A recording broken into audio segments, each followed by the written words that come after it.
Kamusta mga lods? Magandang araw, happy Sunday. So, dito ulit tayo sa client ko, no? Sa CR nila kasi nakaraan binaklasan ko po ito ng jacuzzi. Then ngayon naman ayusin ko yung electrical ng heater, then pati yung saksakan ng jacuzzi na nandyan para ma-secure po yung pagkagawa at okay na pag nag-CR sila. Then dito naman sa baba, after ko nung ginawa yung CR nila is dito naman tayo sa jacuzzi, ano? Binubuo natin to ngayon kasi naisipan nila ibenta na ito. Maganda pa ito yung loads.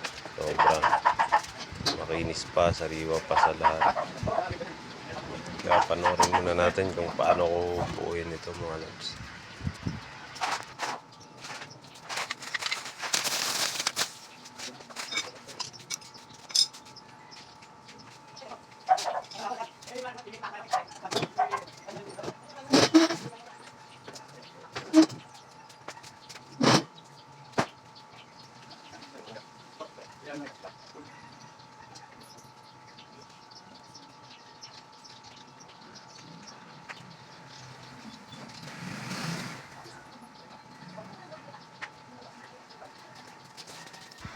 Then dito naman sa part na to mga lads is ikakabit ko na po yung motor niya or yung pinaka pump, yung magbubuga sa kanya ng wave. Then para doon sa ilaw, ano, yan po yung may ilaw po kasi ito mga lads, yung jacuzzi po natin pag ginagamit nyo siya, may ilaw siya, tatlong wave po yung ilaw niya or iba-ibang kulay.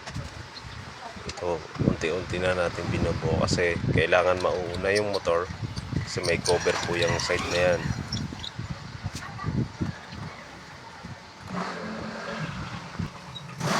So ito naman kinakabit ko ngayon mga lods is ano po yan, headrest. Kumbaga dyan ka sasandal pagka nakahiga ka sa jacuzzi.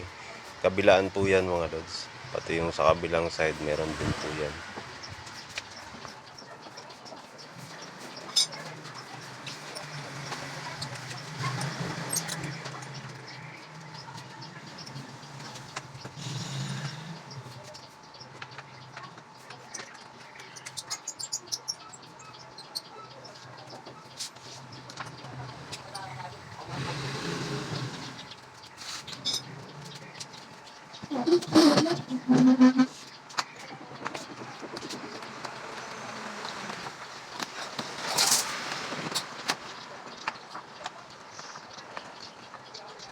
Dito naman is inaayos na natin yung pinaka input ng shower, no? Kaya inaayos na po natin yan para may dugtong na natin yung ibang hose dyan sa part na yan. Marami po tayong hawak na hose dyan. Dalawa po ang kailangan natin ikabit dyan para doon sa supply ng tubig naman.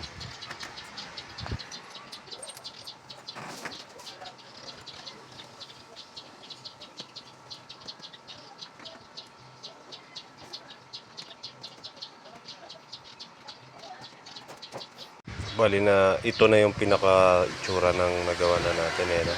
So ang kasunod ko naman na gagawin nito mga lods is kakabit yung cover niyan, yung sa side na yan, then sa side po na yan.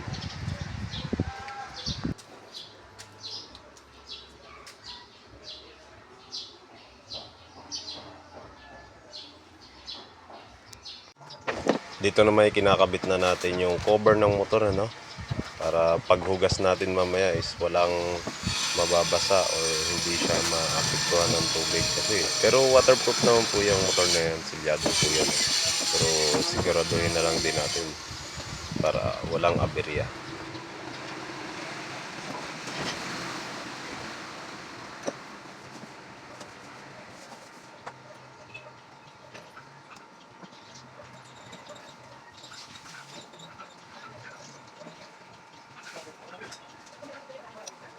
Then after ko nga din po dyan mga lods, sinusunod ko na dyan yung isang pinaka-cover niya na mahaba, no?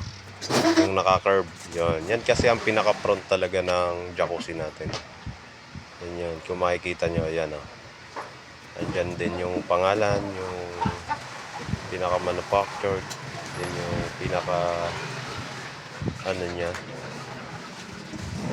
warranty, parang gano'n. or level kung tawagin.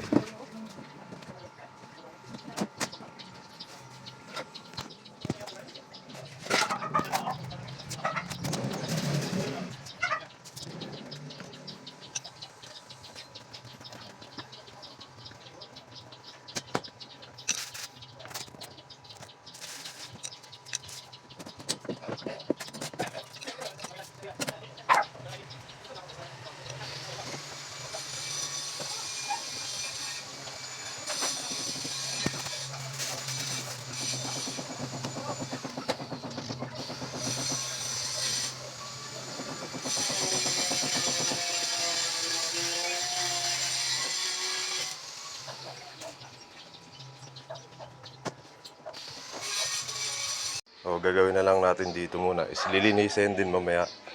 Te-testing natin yung motor kung paano siya gumana. So mga lods, almost done na tayo sa ginagawa nating jacuzzi, no? Which is yung kinalas din natin dati to. Then yan, binuo natin baka sakaling may gustong gusto, pwede pong ibenta. Ayan, so nakabit na natin halos lahat ng aparato niya. Then pati yung motor. Then ang paa naman po nito mga lods is stainless steel. Yan, so yun, nakabit na natin yung motor. Then itong mga hose na para sa lamig tsaka init. Yan, then nagwi-weave din po to mga lods, yung jacuzzi na to.